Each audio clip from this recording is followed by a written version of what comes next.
there's been a comparison made by a number of people that this is another version of Boyhood.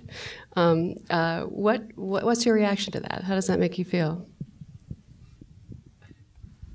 I mean, I was happy with that comparison. I think it's a great film, obviously. I think in some ways their lives are so very different, the boy in Boyhood and the boys in our film.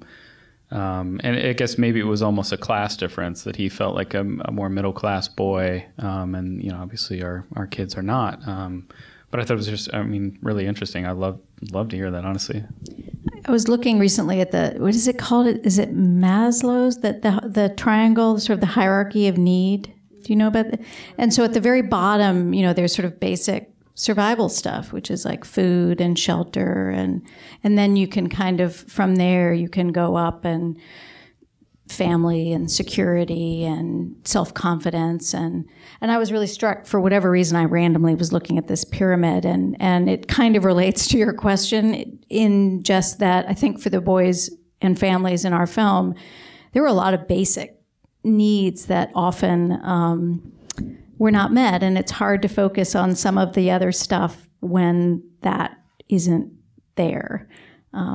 So, and that is where it's divergent in Boyhood, because, I see what you're saying. You know, there was other stuff going on. But of course, our kids were also just kids, and there were, you know, moments where they were just like every other kid, kind of trying to figure it out, and families that have love and stress and go up and down, just, you know, as you said, in your own childhood. And as I felt even for myself as a mother with kids, you know, I really did identify sometimes with Delana, Apache's mom's, stress and what it's like when you've been working all day and you come home and your house is a mess, and it's just like, damn, you know.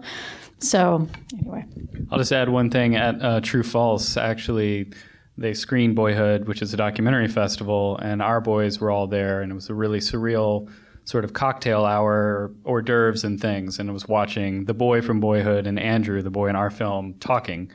And wow. It was just the most bizarre thing to witness, you know, from across the room. I was just like, oh my God. So it was just bizarre.